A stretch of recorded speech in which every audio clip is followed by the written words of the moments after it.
Hello mga paps, para to sa may mga new iPhone yung iPhone 15 or iPhone 16 na mga Type-C na yung kable na hindi gumagana sa Toyota head unit. Papakita ko sa inyo kung paano pagaganahin. Make sure lang ang gagamitin yung cable is yung original na may data transfer.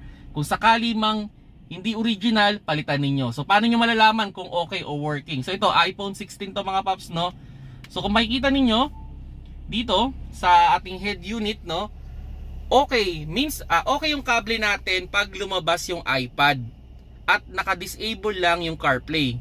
Ngayon, paano natin ma-enable yan? So ganito lang naman mga paps punta lang kayo dun sa setting ng inyong head unit. Okay?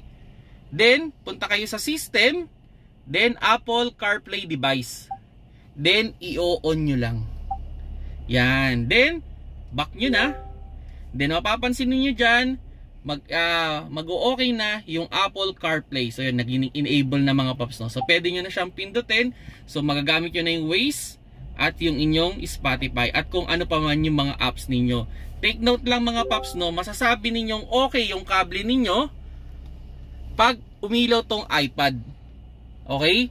Kung hindi to iilaw o hindi to mag-enable, ibig sabihin pwedeng yung inyong kable ay may problema pa. Okay, so try ninyong gumamit ng original talagang cable. Kung ano man yung available na original cable. Actually, nagpunta ako sa Apple, kasi iPhone 16 to.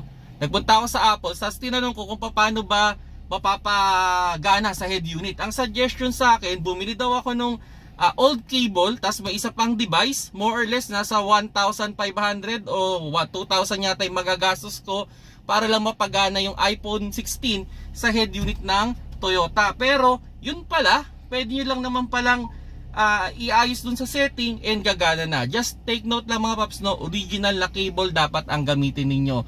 Wag, kung sakali mang may problema sa cable, palitan ninyo o mag-try kayo ng ibang cable para gumana yung Apple CarPlay sa inyong Toyota head unit. Salamat sa panonood. Keep safe mga paps.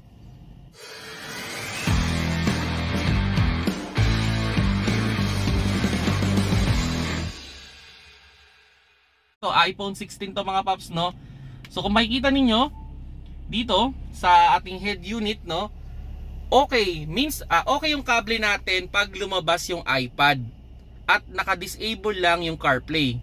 Ngayon, paano natin ma-enable yan? So ganito lang naman mga paps punta lang kayo dun sa setting ng inyong head unit. Okay? Then punta kayo sa system, then Apple CarPlay device. Then i-on nyo lang.